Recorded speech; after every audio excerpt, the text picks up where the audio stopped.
નમસ્કાર, આપનું સ્વાગત છે ગુજરાતનો અવાજ ચેનલ ઉપર અને હું છું આપની સાથે પત્રકાર કાજલ સુવા. જેતપુર આવી છું. એટલા દિવસ થઈ ગયા ઉપવાસના, એમ છતાંય હજી સરકારના પેટનું પાણી હયલું નથી.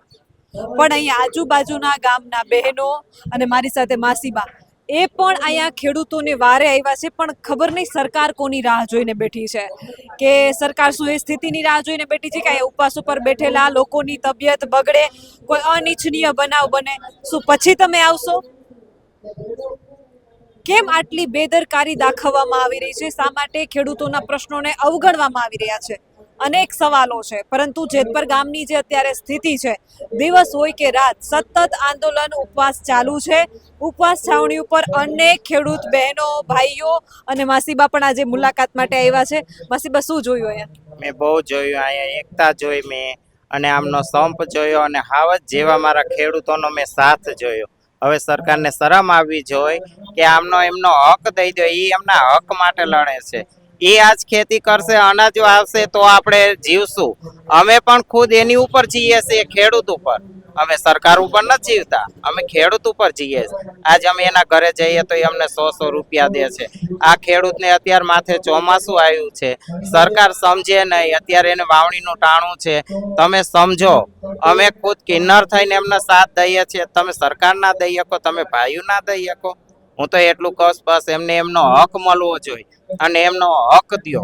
અને હક માટે અમે પણ ઊભા છીએ એની હારે, અને અમે પણ લડશું એની હારે.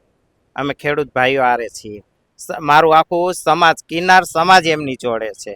અમારી જ્યારે પણ એમને જરૂર પડશે અડધી રાતે, તોય અમે ઊભા છીએ જેતપુર હારે. જય હિન્દ, જય ભારત.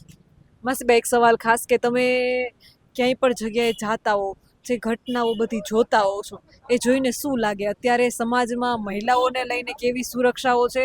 આ સરકાર કઈ રીતે કામ કરી રહી છે? અને અત્યારે દેશની સ્થિતિ શું છે, કઈ રીતે જોવો છો તમે? અત્યારે જો દેશની સ્થિતિ પણ હાવ ખરાબ છે, હાવ એટલે હાવ. અને મહિલાની તો ક્યાંય સુરક્ષા નથી, ક્યાંય. એટલે જેમ આવે એમ આ જે પ્રશાસન છે, બધાય જેમ આવે એમ વર્તન કરે છે. અને કાંઈ પણ કયો ને, કાંઈ આમાં ઓલી નથી. સરકારને જોવાની જરૂર છે. અમારી બહેનોને, અમારે ચાલો કાંઈ વાંધો નહીં, બહેનો માટે સુરક્ષા તમે દો. અને અમારા ખેડૂત માટે તમે આટલું બધું કરે છે વિલપ, તો તમે એને જોવો, તમે સાથ દો. એ મારું તો એ કેવું છે. તમને મારે શું સવાલ પૂછવો જોઈએ મને નથી સમજાતું, પણ એક સહજ રીતે માણસાઈની દ્રષ્ટિએ એક સવાલ પૂછું છું. જીવન કેટલું અઘરું છે માસીબા? જીવન બહુ અઘરું છે, બહુ અતિશય અઘરું છે. અમને આવીને પૂછો જીવન કેવું છે. આ ખેડૂત આટલા બધા એના સંતાનો માટે કરે છે, અમે આજ ખેડૂત પડખે છીએ. અમને પૂછો જીવન કેવું છે, તો તમે એમ કેમ હેરાન કરો છો? હું તો એટલું કહું, તમને માતાજી સદબુદ્ધિ આપે, અને તમે આ ખેડૂત ભાઈઓને જે એનો ન્યાય છે એ તમે એને આપો. અદાણીને પણ કહીએ છીએ કે આ જમીનમાંથી ને આ મારા ખેડૂત ભાઈ જ્યારે ઉપજાવ આવે છે ને, તઈ તું જીવે છો, એમ નમતું નથી. એટલે એમને એમનો હક દઈ દે ભાઈ. આજ અમે અત્યારે એના સાથે આવ્યા છીએ, અમે ચડશું ને વારે, તો કોઈના બાપનું નહીં સાંભળીએ. એટલે બસ એટલું કહીએ, ખેડૂતોને એનો ન્યાય દો, બસ બીજું કાંઈ. અને બસ માતાજી, હું એમ કહું છું કે અમે આખું કિન્નર સમાજ અમારા ખેડૂત ભાઈઓ સાથે છીએ. બેનની હારે છે, બેન બહુ સરસ કામ કરે છે. બેનના વિડીયો હું રોજ જોઉં છું. બહુ તમને શક્તિ છે, બહુ તમે હિંમત બતાવી છે. તમે ખેતરોમાં આવો છો, એક અમારી બહેનોનું તમે આમે ગૌરવ છો. તમારા હિસાબે મને પણ ગૌરવ થયું. હું આજ જો અહીંયા આવી મારા ભાઈઓ હારે. બહુ માતાજી તમને આટલી આનથી ડબલ તમને શક્તિ દે. ખરેખર તમે બહુ જ આગળ વધો, અને બહુ તમારામાં શક્તિ છે. એક નારી શક્તિ છો તમે. ખરેખર મારી દીકરીઓ, તમે બસ આવું ને આવું કામ કરો, અને ભાઈઓને આમ સફળતા અપાવો, બસ બીજું કાંઈ. આટલું બધું ખેડૂતોને જે હાલાકી પડી રહી છે, જે પરેશાની છે, જે તકલીફો ભોગવવી પડી રહી છે, વીજલાઈનના મુદ્દે આટલા દિવસથી ઉપવાસ ઉપર બેઠા છે. માસી, બાજુ એક સવાલ કરું, તમે ઓલા વાયરલ વિડીયો જોયા હતા જે બેનોને ઢોર મારવામાં? શું થયું ત્યારે મનમાં? જો એમાં વાયરલ વિડીયોમાં પોતાની જમીનમાં ના પાડવા જાય છે કે તમે આ થાંભલા ના નાખો, તો બેનું ગઈ તો બેનુંને ઢસડી લીધી, છોકરાઓને ધક્કા માર્યા, ભાઈઓને ઢસડી. આ તમારી લાયકાત છે? આ કોઈની લાયકાત નથી. એ તમારા જ ભાઈઓ છે, તમારી બેન દીકરીઓ છે. તમે આવા જુલમ કરશો તો કોની આગળ ન્યાય લેવા જશો?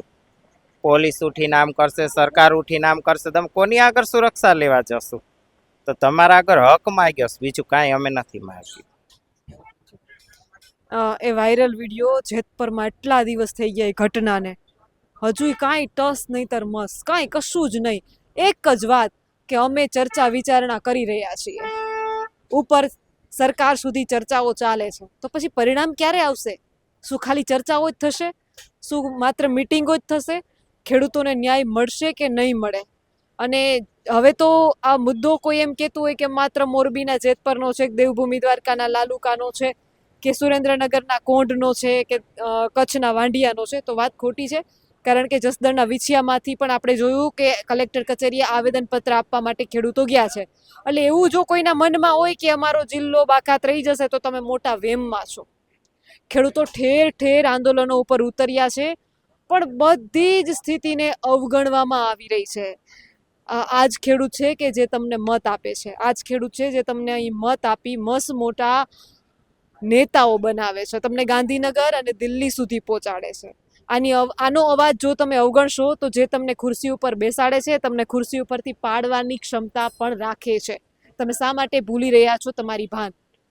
અને એનાથી એ વિશેષ કે આ ભોળા ખેડૂતોનો એટલા માટે ઉપયોગ થઈ રહ્યો છે કે ક્યાંક ને ક્યાંક એમને લાગે છે કે કાયદાકીય જ્ઞાન નથી.